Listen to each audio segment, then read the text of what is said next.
Pessoal, muito boa noite. Estamos abrindo aqui novamente a janelinha do Instituto Roethier para discutirmos mordidas cruzadas e tratamento com Invisalign. O que você não pode deixar de saber. Oi, chegou. Alô, boa noite, tudo certinho? Eu acabei de chegar aqui. Desculpa, a gente estava falando das mordidas cruzadas, tudo o quê? Isso. É hoje, a live de hoje, né? Aberta a janelinha aqui do Instituto. Nós vamos conversar na janela sobre mordidas cruzadas e tratamento com Invisalign. Gustavo, estou de olho em você, hein, Gustavo? Tu não me enrola, não. A gente vai conseguir finalizar esse seu caso. Ainda bem que você está aqui para você ver o trabalho que dá. Você vai paciente, que eu vou te chegar. É o trabalho que dá corrigir mordida cruzada, né? E quais são as considerações que a gente tem que ter, né, para a mordida cruzada. Eduardo, já começo do início, né, para a gente discutir, antes de tratar a mordida cruzada, né, fazendo o diagnóstico dessa mordida cruzada. Será que eu preciso tratar todas essas mordidas cruzadas? Olha, isso era uma coisa que me incomodava, inclusive na prescrição da Line, né? Quando eu comecei a trabalhar com a Line, eles foram, claro, cada vez mais melhorando todo o processo, vamos dizer que já são 18 anos, né? No que vem faz 19, eu sei que vocês acham que mas é um filtro, né? Parece que não, mas deve ser filtro. Então, mas aí vamos fazer ano que vem 19 anos com a Line. E me incomodava, na hora da prescrição do caso, que tinha mordida cruzada, tratar ou não tratar. E eu ficava assim, né? Pô, como é que eu não vou tratar mordida cruzada? É uma formação super tradicional, a gente eu vim, enfim, graduação no Fundão, pós-graduação na UF, no consultório do meu pai, que eu tive oportunidade de poder trabalhar com ele, meu avô, Edwise, terminei a UF, fui para Tweed Foundation, vamos lá, depois ainda voltei para a UF para fazer mestrado, enfim, né? Como é que eu não vou corrigir essa mordida cruzada? Né? Isso me incomodava. E eu tive 2 episódios, né, que me ajudaram a relativizar esse tipo de situação, em especial em paciente adulto. A criança não, criança a gente tem toda a plasticidade possível, a gente vai sempre buscar a correção da mordida cruzada. Mas eu tive um paciente que eu cheguei para ele, isso é sério, tá? Primeira consulta, estou lá no meu consultório, e ele chegou para mim, e ele tinha uma mordida cruzada posterior, unilateral. E eu falei para ele, olha, o senhor tem uma mordida cruzada posterior, e ele, não, o senhor tem uma mordida cruzada, como é que é isso? Deixa eu ver. Puxou lá o espelhinho. Eu falei, você tem uma mordida completa, superior, totalmente socada para o vestibular, inferior, e eu falei assim, mas e se eu não corrigir, o que é que acontece? Não, a gente tem um risco maior, para a gente ter contatos prematuros, tá? Algum problema, talvez articular, alguma retração periodontal. Ele ouviu, tá? E sem deboche, ele virou para mim e perguntou, né? Mas, doutor Eduardo, eu entendo que é muito importante, a gente vai corrigir. Ele bancou que ia, né? Depois que eu dei as opções, ele relativizou, mas assim, ele falou assim, mas levando em consideração que eu tenho 68 anos, qual é a chance de eu ter esse tipo de problema daqui para frente? Aí eu fiquei com cara de bobo, né? Então eu tenho esse problema, gengiva rígida. Nada. Nenhum problema articular. Então, em alguns casos, a gente tem que entender a relação custo-benefício. Eu sempre falo isso o tempo todo, eu não estou apregoando má prática clínica. Estou falando para vocês de bom senso clínico. Às vezes tem que estar no consultório. Estou aqui na clínica, né? Atendi hoje, está terminando meu dia, depois da live eu vou seguir dando aula, aí já é minha rotina de quinta, mas eu fico no consultório de segunda a sexta, ortodontista clínico. Então eu dei para esse paciente, na época nem tinha MARF, né? Seria uma disjunção aleatória 1.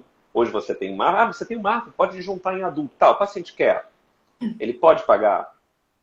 Qual é a relação custo-benefício de tudo que a gente está fazendo para esse paciente? Eu bato nessa tecla, né? Eu falo, maloclusão não é doença. A gente tem que fazer o melhor para o nosso paciente sem prejudicá-lo, né? Esse paciente optou depois por não corrigir a classe 1, que tinha que se submeter a um procedimento cirúrgico. E o outro, né, que a gente está recordando agora há pouco, né, estou começando a misturar português com espanhol, lembrando, agora há pouco, era do paciente que tinha um implante cruzado. Ele chegou com o implante foi colocado cruzado. Eu falei, isso já está decidido. que não vai corrigir, né, essa mordida cruzada posterior. Então, o que eu quero chamar a atenção de vocês? A própria Line, ela considera para adulto, né, como correção de mordida cruzada, uma expansão de até 2 milímetros, considerando-se muito mais movimento de inclinação do que um movimento efetivamente, né, de corpo desse dente. Puxa, mas aí até o Profit, né?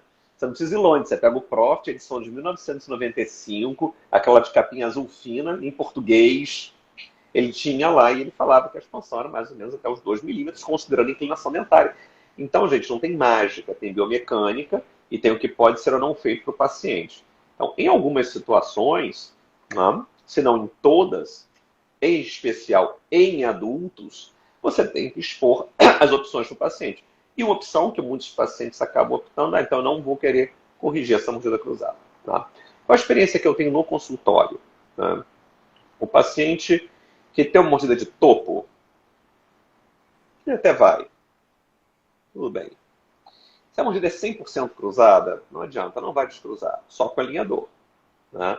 Você pode fazer outras manobras auxiliares. E a gente tem que começar a relativizar o seguinte, né? O que a gente pode fazer ou não. Se for paciente em crescimento, né, Flávia? A mordida cruzada acho que ela é disjuntor.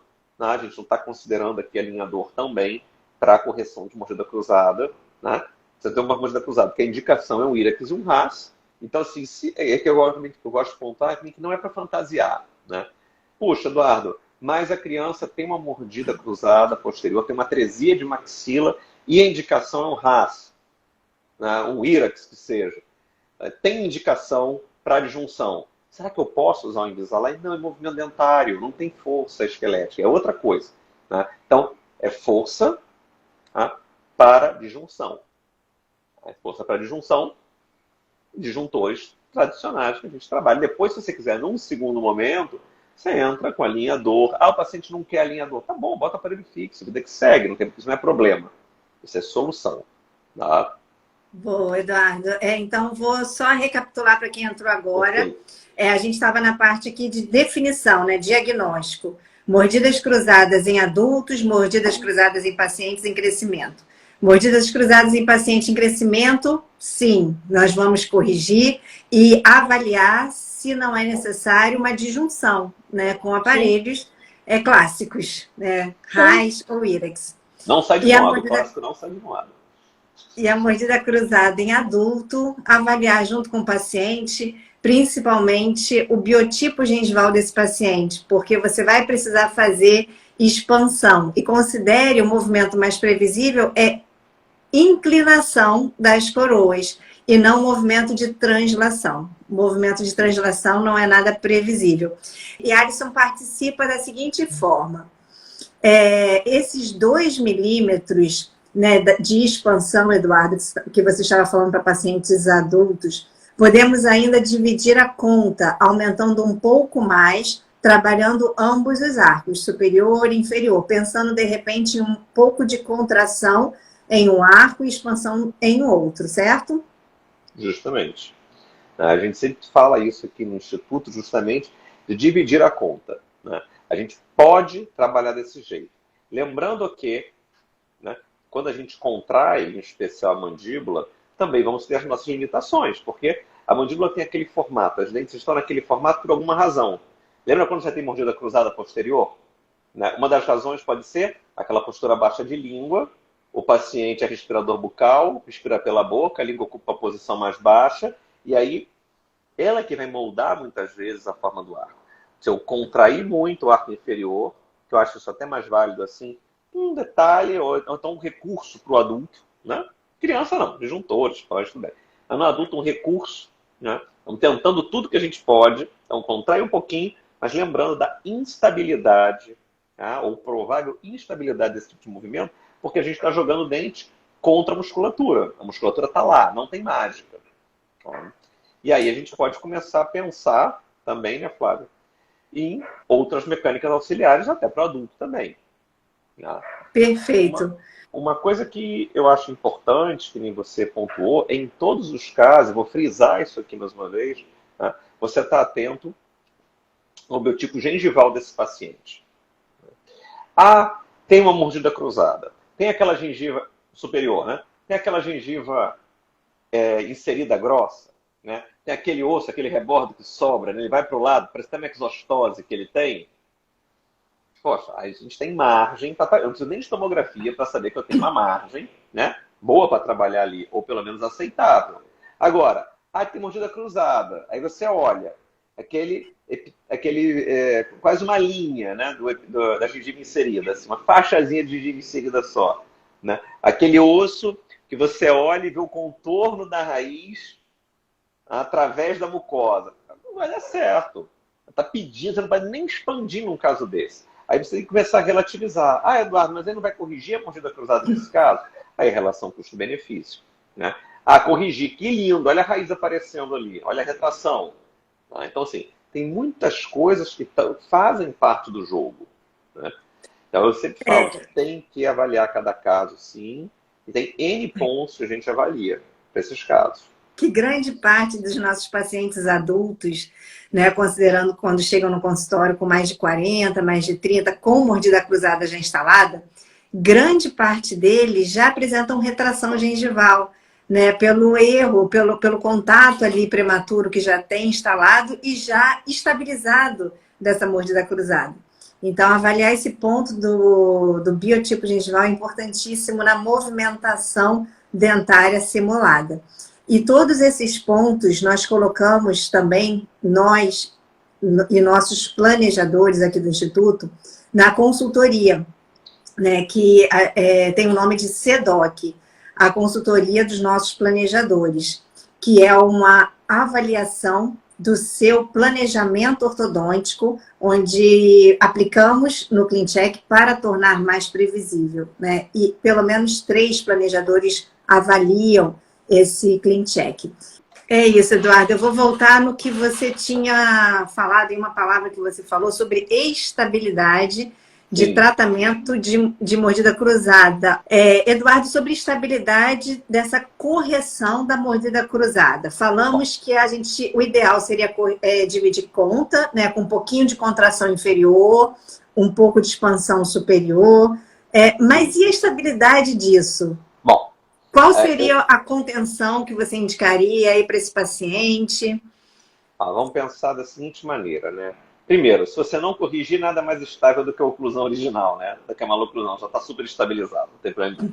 Corrigindo-se, eu particularmente gosto muito do Vivera, a contenção padrão da Line. Ele tem uma excelente estabilidade.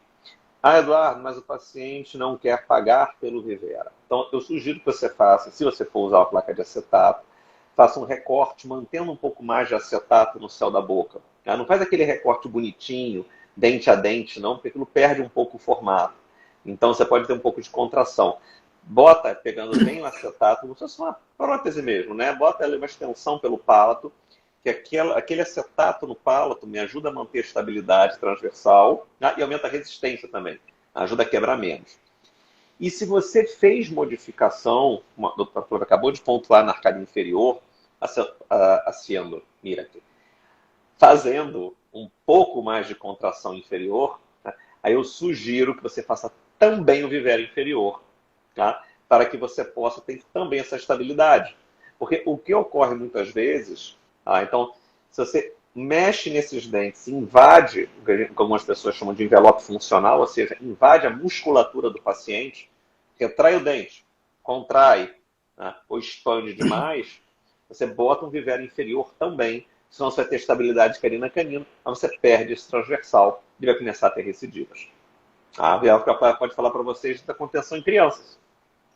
Excelente, Eduardo. A contenção em criança é a própria oclusão, né? Primeiro a gente descruza a mordida, ficamos 30 dias aí usando com o Invisalign, com o alinhador, 30 dias, e o estabelecimento da oclusão, contatos adequados, já funciona como a contenção. Andréa colocou aqui em 2018 que ela esteve com a gente na turma presencial em São Paulo. Foi uma das primeiras. Foi uma das primeiras, eu lembro. Não sei se foi a primeira turma de São Paulo. Eu lembro agora da foto. Agora eu estou olhando, sim. Agora eu lembro. Não sei se foi a segunda ou terceira. Agora para o Eduardo enxergar bem, né? Mas, ó. Agora eu vejo. Essa turma foi muito boa. Como eu me diverti nessa turma. A gente abre essa janela, e tem aberta essa janela, né, toda quinta-feira, para que a gente possa, debruçados na janela, depois de um dia de trabalho, igual a Flávia, dando carona para a gente no trânsito, discutir um pouquinho de forma mais leve sobre nossa rotina, né, e sobre os problemas que a gente enfrenta no consultório, sentado no mocho, com a mão na massa, com a luva na mão e a tasma no dente, nos tratamentos com Invisalign, né? O que a gente pode fazer para tornar esse resultado mais previsível possível, né? Falamos um pouquinho logo no início de diagnóstico, e a janela ela fica aberta das 7 às 7h30, porque a gente tem que fechar a janela, porque logo na sequência tem aula para a turma, mais deformação contínua. Dos. Mais deformação contínua 2. Que é em espanhol, no caso, né? Essa é para a América Latina. Então, falamos de diagnóstico, falamos de contenção e vamos falar agora do meio, né? Como tornar esse tratamento de correção de mordida cruzada o mais previsível possível. Eduardo falou para avaliar. É preciso tratar, mas vamos dizer agora que a gente vai tratar. Nós vamos tratar, Eduardo. Nós vamos fazer expansão do arco, contração do outro. Quais os detalhes que tem que estar no ClinCheck para que a gente consiga ter a maior previsibilidade possível? Eu gostaria que você falasse um pouquinho de elástico, de estagiamento e atasco. Ou seja, tudo, né? Bom, tá bom. Vamos lá, então. Vai falando, eu vou aqui rapidinho. Ver o Kenzo já volta. Então, vamos lá.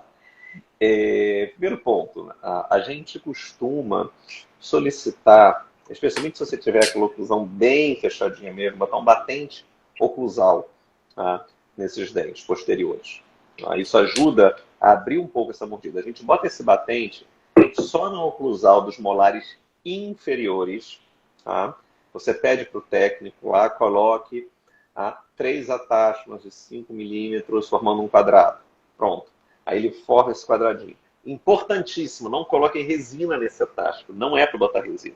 Tá? Ele é um batente, ele existe só enquanto o paciente está usando o alinhador. É diferente da ortodontia fixa. Na ortodontia fixa a gente faz esse batente em resina e depois tem lá uma vida inteira para tirar e o resto vira selante, né? Porque se o suco for muito fundinho... Não, vamos para o consultório, né? Aí vira selante, fica lá, vai acabar soltando em algum momento. Vai de ionômero, que aí tem flúor, né, Flávio? Não tem muito problema. Mas o ponto-chave mesmo, gente, é que não é para colocar resina. Né? Então, quando você colocar o alinhador, faz um levante, pronto. E depois, isso vai ajudar para poder deslizar esse dente, vai desocluir esse dente, tira as interferências durante esse descruzamento. Ó. Outro ponto é, se necessário, a gente entra com elástico. A gente não tem um hábito no Instituto de já começar com elástico. Tá? Então, a gente não tem esse hábito. O elástico é plano B. O paciente tem que estar avisado, né? Então, a gente vai pegar e vai usar elástico, se necessário, com alinhador.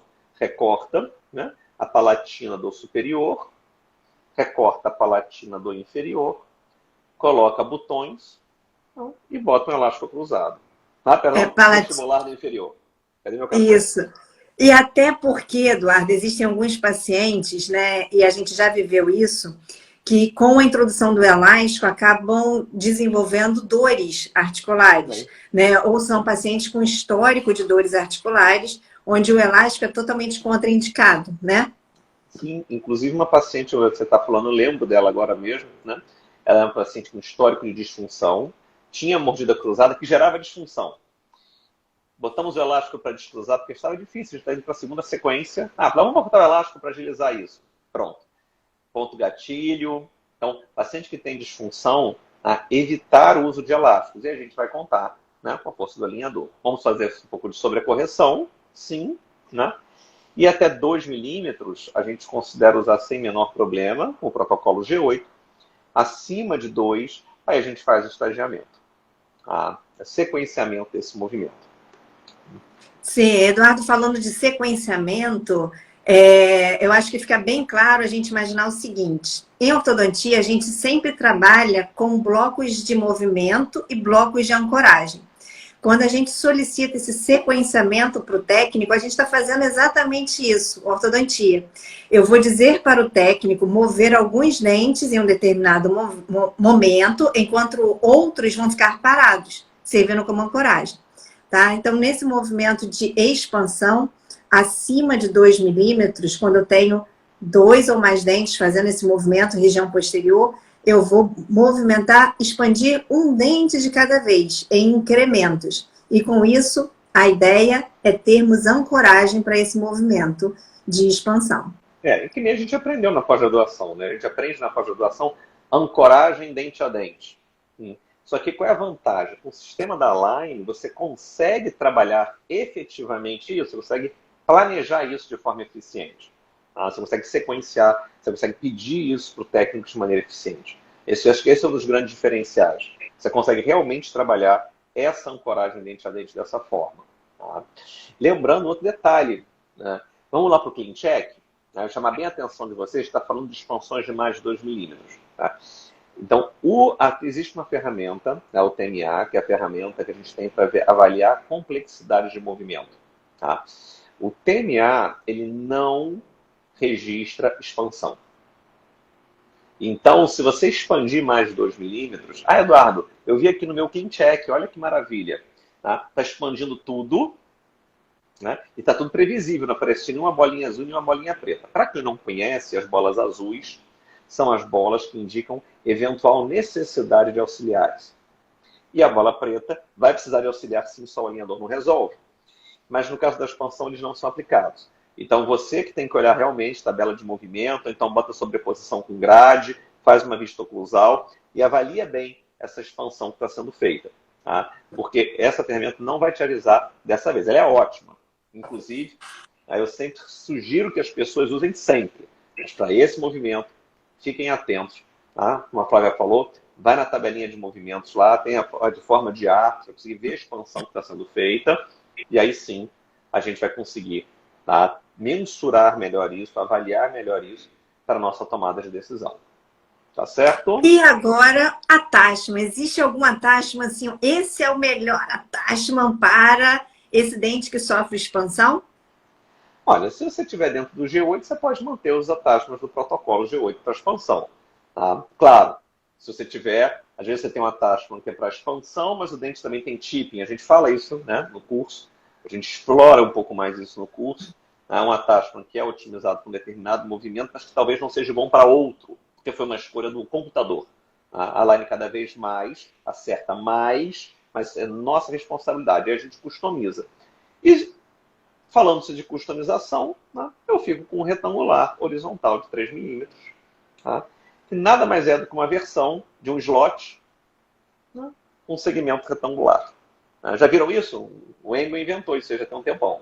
Então a gente tem um slot com segmento retangular, também para alinhadores, né, que vai me ajudar nesse controle, tá, desse torque, tá, durante a expansão. O controle radicular, e claro, a gente depois vai ver quais são os outros movimentos associados, vai customizar esse attachment retangular de 3 milímetros. Excelente, Eduardo. Muito obrigada. Anotei tudo aqui, ó, e já vou passar um resumo. Galera, diagnóstico nessa mordida cruzada, tratar ou não tratar, conversa com seu paciente, adulto, avalia isso, criança, ó, sempre tratar, tá? Contenção, estabilidade.